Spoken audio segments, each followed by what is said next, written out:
Olulu sasazo ngqo lwendaba kumagumbi ethu osasazo kuNdlunkulu we-SABC e-Auckland Park eGauteng nazo ziphambili. Been receiving letters to show the amount of the money that we are owing. So we try some other months, we try to pay as little as we can, but obviously it's not enough for them. Kutshiswe isakhiwo sesebe lemicimbi yezekhaya eJermiston eKuruleni ngalentsasa kukholeleka ukuba sitshiswe ngabahlali abachasene nokukhutshwa ngetshova kwisakhiwo eFaro Park.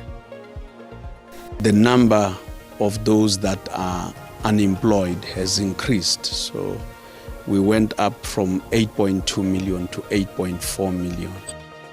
Linyukile izinga lentswela-ngqesho kweli laya kuthi xhaxhe ku-33.2% kwikota yesibini. In the past season, how well the South African teams did, and us as Chiefs, that's where we want to compete. Kwezemidlalo unozinti weKaizer Chiefs unethemba lokuba iqela lakhe liza kuqhuba nokudlala kakuhle xa lidlala nePolokwane City kumdlalo weBetway Premiership eFNB Stadium ngomso.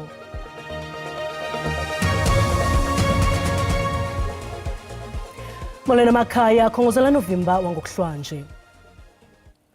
Kutshiswe isakhiwo sesebe lezekhaya eJermiston eKuruleni ngalentsasa kukholeleka ukuba sitshiswe ngabaqhankqalazi abakhwiniswa kukukhutshwa kwizakhiwo abahlala kuzo eFaro Park kwaye banyanzelisa ukuba bavunyelwe baqhube nokuhlala kuzo. Isithethi secandelo lentlekele kwisixeko saseKuruleni umnumzana William Tladi sithi bafumene iziqhushumbisi zepetrol ngaphakathi kwisakhiwo esitshisiweyo sesebe lezekhaya kwaye bayawulawula umlilo.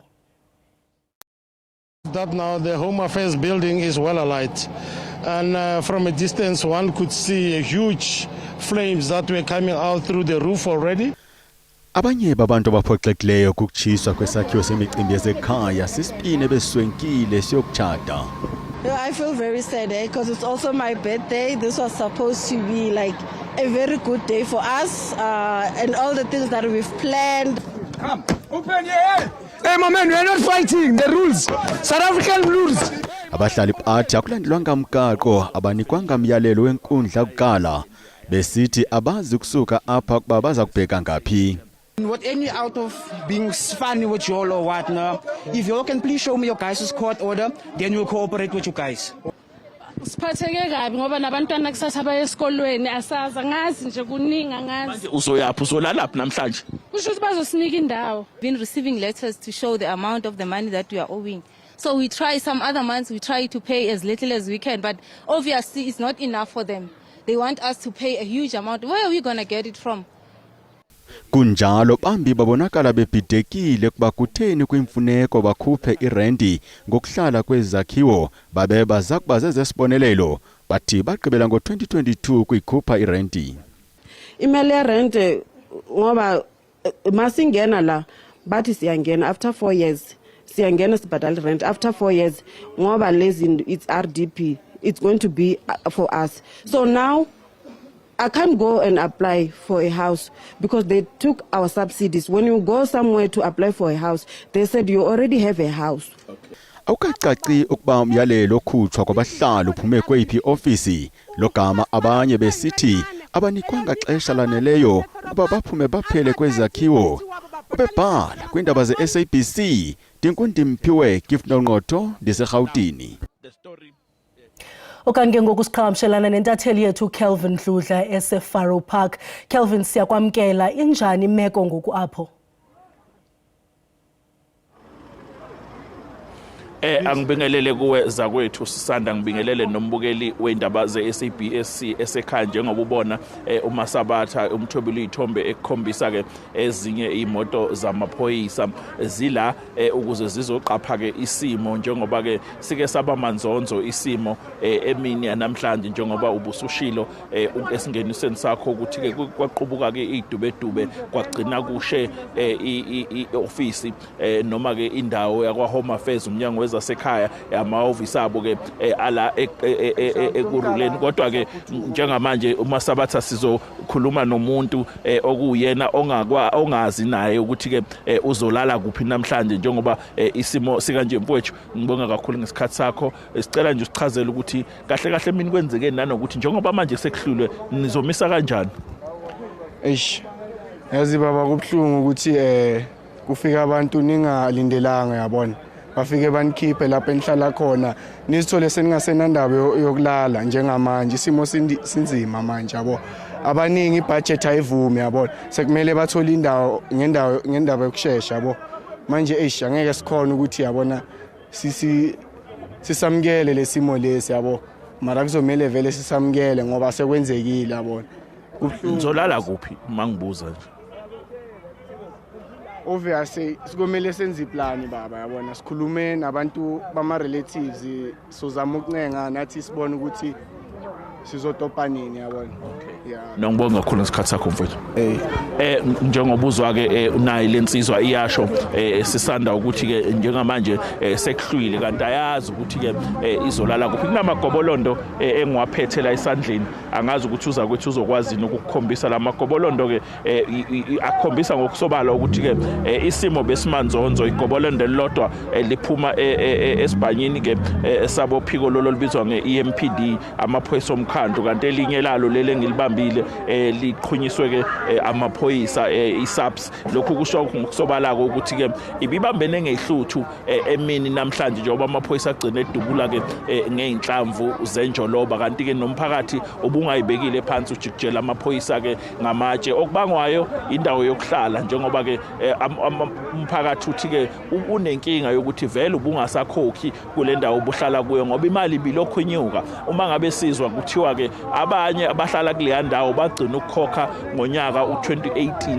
uma ngabe ubalake manje unyaka u2025 okushukuthi ke kuneminyaka ebalelwa ku7 abanye abantu bengakhokhi abanye bagcina ukukhokha ngo2022 abanye ke bathi ke bena bevele nje bakhokhe ke amalevy ke phecelezi lokho kugesi kanye namanzi kanye nokuqoqwa kwemfucuza kodwa amaphoyisa aqinisekisile ukuthi namhlanje abantu abahlala kuleya ndawo bazolala bonke bengaphandle kwaleya ndawo kumele bayitholele bona indawo yokuhlala kanye indawo yokulala njengoba ke abanye besho ukuthi ke abazi ukuthi bazokwenza njani kanti kule ndawo esime kuyo namakhaza aseqala ukuzwela ke kanti ke kusho ukuthi isimo sizoba nzima kakhulu okube ebhlungu kakhulu okwenzekile ukuthi ngisho impahla zalabo bebengekho besemsebenzini sisanda ezikhishiwe kule ndawo zakhishwa abanikazi bengekho kanti ke kubonakale abantu abathile abanye bese beyitapela empahleni zabantu ngoba bese laba abebethunywe ukuthi bazokhipha impahla bevele bagqekeze sisanda babethola ukuthi awukho bakhiphe yonke into engaphakathi endlini okufaka phakathi umbhede amafriji ama-TV yonke into bakulahlele ngaphandle kuthiwa kuqoqoke ngamaloli noma ama-truck kwayobekwa epark kanti abantu bebefika bayidlulela ngendlela bayithathele noma yini ungacabanga umuntu obengekho emini sisanda esemsebenzini uma ngabe efika endlini afika athola ukuthi impahla zakhe zonke azikho kodwa ke isimo sithule okwamanje kodwa njengoba ubona namaphoyisa khona agcwele indawo sisanda Sibamba ngazibini Inani labantu abangaphangeliyo kweli loMzantsi Afrika lonyukile kwikota yesibini iziko lenkcukacha manani Stats selithi izinga lentswelo-ngqesho linyuke laya kutsho kumyinge ka-33.2% libe elinani belisuka kumyinge ka-32.9% kwikota yokuqala elizinga landisiweyo lentswela-ngqesho liquka nenani labo bancamileyo ukufuna imisebenzi Inyukile kwicandelo lisemthethweni ngelixa kukho ukuncipha kwengqesho kwicandelo labazizamelayo ukanti ukwanda okukhulu kwingqesho kubhaliswe kwicandelo lozorhwebo kwimizimveliso yabucala kunye nezokwakha kunjalo kukho namacandelo aphulukene nemisebenzi aquka iinkonzo zikarhulumente ezolimo ezemali ezothutho kunye nezinto eziluncedo nemveliso abasetyhini abantsundu kweli isengabo abathwaxwa kakhulu intswela-ngqesho xa kuthelekiswa namadoda. The number of those that are unemployed has increased, so we went up from 8.2 million to 8.4 million.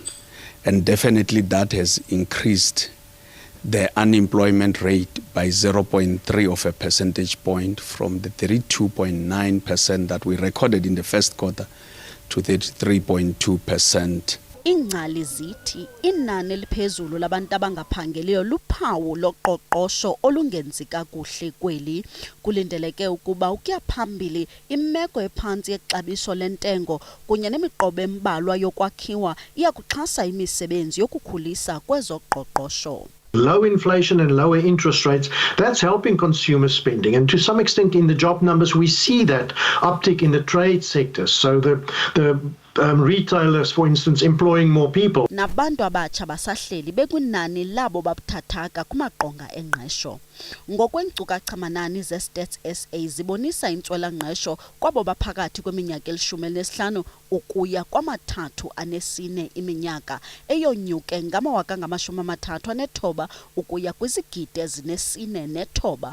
Oku ke kubeka izinga lentswela-ngqesho kulutsha kumyinge ka-46.1% kwikota yesibini.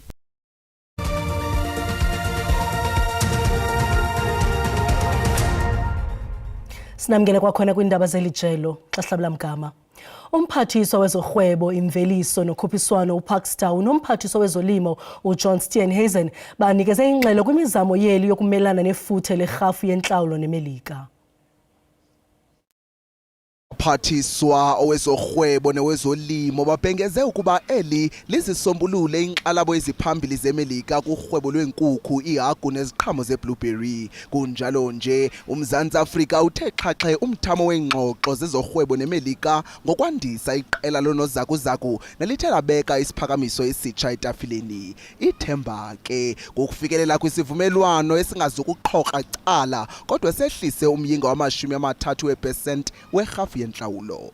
The new offer substantively responds to the issues the US has raised in the 2025 National Trade Estimates Report. A high-level negotiating team, including both the DTIC and the Department of Agriculture, has been identified and is ready to engage the US towards a mutually beneficial agreement. Kananjalo eli likwaphantsi phezulu nelinge lokuvula amathuba ohlukeneyo kumanye amacandelo. Uthethathethwano liyaqhuba namanye amazwe aquka ayinxenye yembumba yamazwe eBRICS.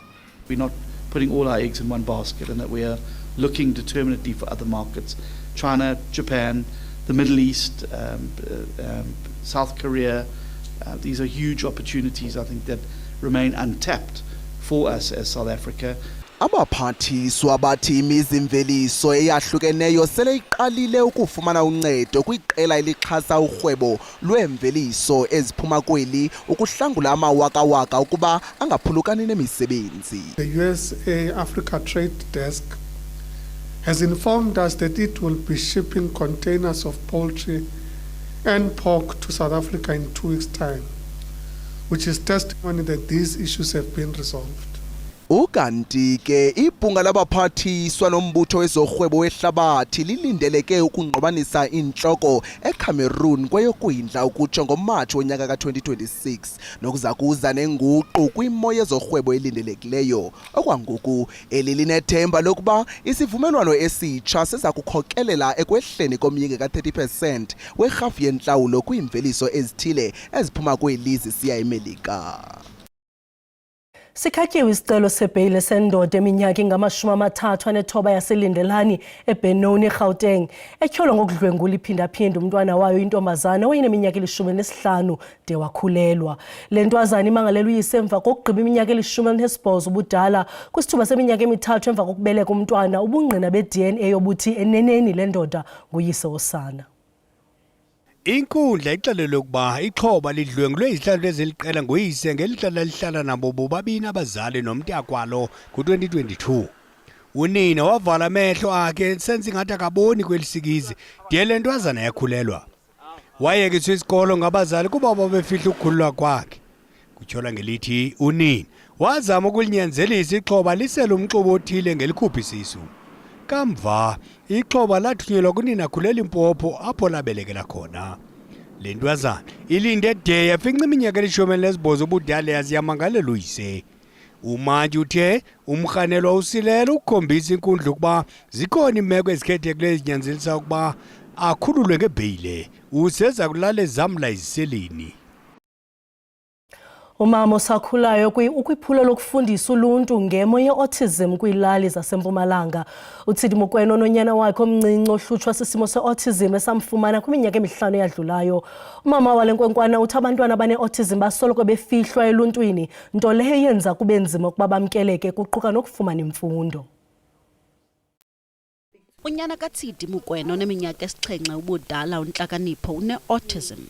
I-autism yimo yokuphuhla okungaqhelekanga kwengqondo echaphazela ukuthetha, isimilo, ukufunda nokusebenza jikelele kwengqondo yomntwana.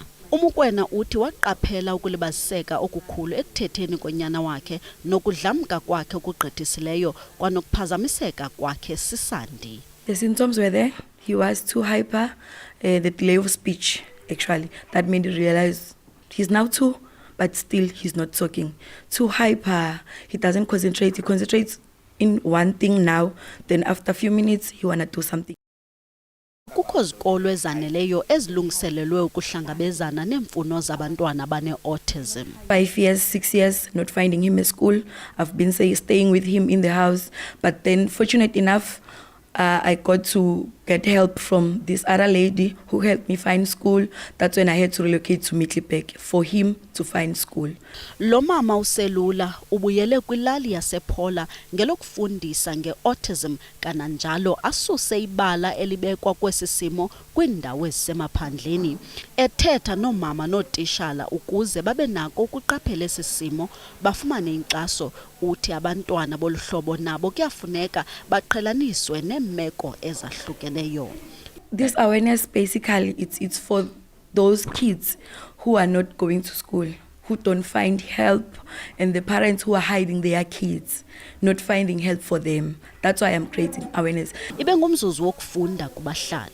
I don't know anything about autism. I just saw the post.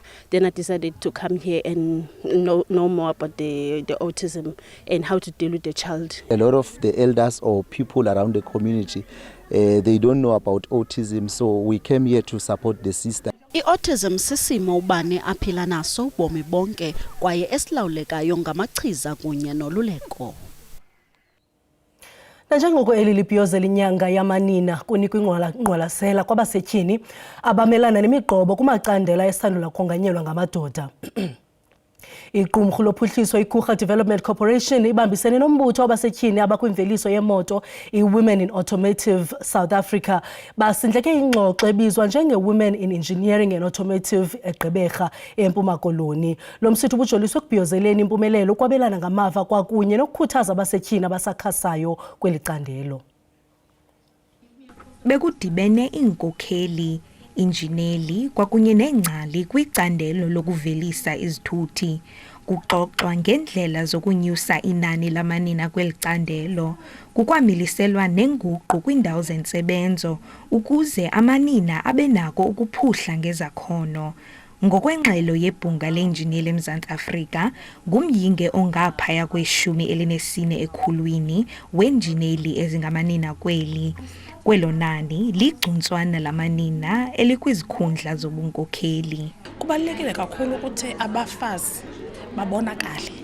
Abafazi baziwe ukuba bayakwazi ukusebenza imisebenzi efana neyamadoda. I think last year, apart from just allocating to generic SMMEs, but about 45% of work done within the special economic zone was, allocated to previously disadvantaged individuals, but mainly women and youth. Kwezi ngxoxo kumemelelwe ukuba amanina athathe amathuba akhoyo kweli candelo kwaye axhasane.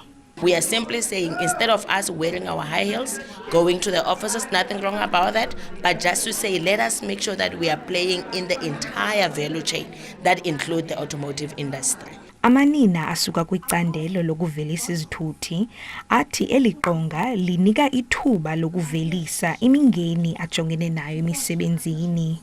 Uphando lubonisa ukuba iinkampani ezinobunkokheli obubandakanya wonke ubani ziqhuba kakuhle kunezinye. Kwiindaba ze-SABC ndingusisipho Ncumbe eGqeberha.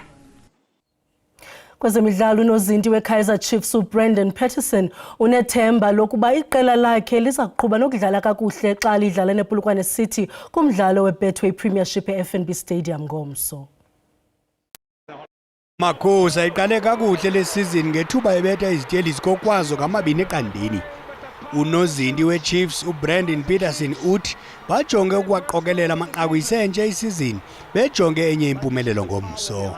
For us it's important to build on this past weekend, from the positive result we got. And I think in the past we have failed to do that, you know, where we find ourselves playing catch up at the end and starting to do calculations to see where and how. I-Chiefs iyabuyela kwimidlalo ye-CAF kule season kwaye iza kunquzulana ne-Cabo Corp yase-Angola kumdlalo we-Confederation Cup. We're excited and we want to do well on the continent because we can see in the past season how well the South African teams did, and us as Chiefs, you know, that's where we want to compete. Nakuba i-Chiefs inethembo lokulwela indebe ye-Premiership kule season, ikapteni ithi abajonganga ukuba enzana amanye amaqela. We're not focused on the other teams, you know, we are focused in ourselves, in our job, what we can do better.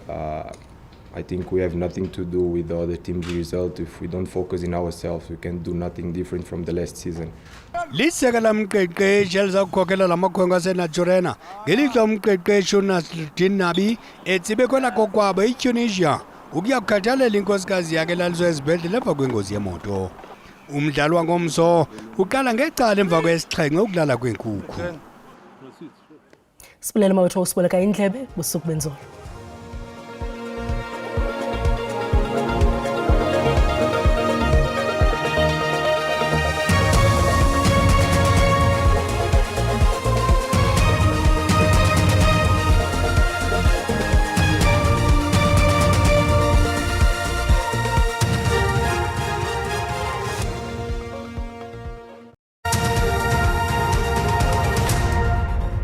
Mawahlanga namaFilipu Milanga basembovumani njengonokanyesi nirhabulise qikelelo lwemozulu yangokuhlanje xa sijonga imvula nomoya ngokuhla kuyapholeka mbukeli into yokubana noko lithe rhwelele ngamafu kaloku pha kwindawo ezikokapa loduma xa sawuthi sijonge ke mbukeli zimvula ezingephi ezingathi sizilindele kaloku pha kwindawo ezikumazantsi kwiintaba ezixananazileyo pha kokuphumleni ziqhubeke ezamvula zinwena mbukeli napha kwindawo kaloku ezikumantla kompuma koloni singayilibalanga ingqele mbukeli echwechwelayo ingena kwindawo ezigudlunxweme pha kontshona koloni xa sawuthi sijonge ke mbukeli imvula nomoya ngomso kuyapholeka into yokubana liyaqhuba lithe qoqo ngamafu pha kopulukwane konjonga ziyaduma napha kaloku mbukeli komahike kanti ke mbukeli ngamathuba amahle emvula kaloku esingathi siwulindele mbukeli pha kwindawo ezikomazweni kananjalo nengqele mbukeli eqhaqhazelisa amazinyo echwechwela ingena kaloku mbukeli pha kwindawo ezikompuma koloni khatshwa kananjalo mbukeli zezamvula zingephi zika 60% ziqonde ngqo napha koBloemfontein koFreystata ngaye u30%. Liqhubeke ke mbukeli lithi rhwelele ngamafu pha kwindawo ezikokapa lodumo napha kaloku komangalisweni ngokumbukeli sawuthi sijonge amaqondo okutshisa aphantsi ngokuhlwa pha kwindawo ke mbukeli koMosina naye kaloku iPhalaburwa babambene ngamanqaku ngo13 degrees iMbombela ibe ngu11 eMelo mbukeli ibe ngu5 Mnambithi libonakala ngathi liyabanda ngo3 degrees kanti koBethlehem nakhona mbukeli kuyabonakala into yokubana mayiqhuma imbamla kuba kaloku mbukeli nguye u1 degrees pha kwintaba ezixananazileyo kophumleni mawuqhuma umlilo ngo8 degrees oDR ngu10 kanti babambele nge10 nayo iKimberley xa sawungena ke mbukeli pha komthatha koqumbu kotsolo napha kaloku mbukeli komangqamzeni nguye u7 degrees konke ke koPort St John's koSnuka ibe li10 koThekwini ibe ngu12 degrees bana kakhulu ke mbukeli pha koCalvinia eKapa lodumo nguqanda Qox kanti Sutherland ibe nguye u-5 degrees ngomsombukeli thande ukutyhila kwindawo ezininzi kaloku pha koKimberley ngu23 degrees koBloemfontein ibe ngu21 kanti ke mbukeli njengoko sibona noko lithande ukufudumala pha komntla koloni ngaye u26 degrees and such ndithi maziqhume ingqawe emaxhekweni Xhosi.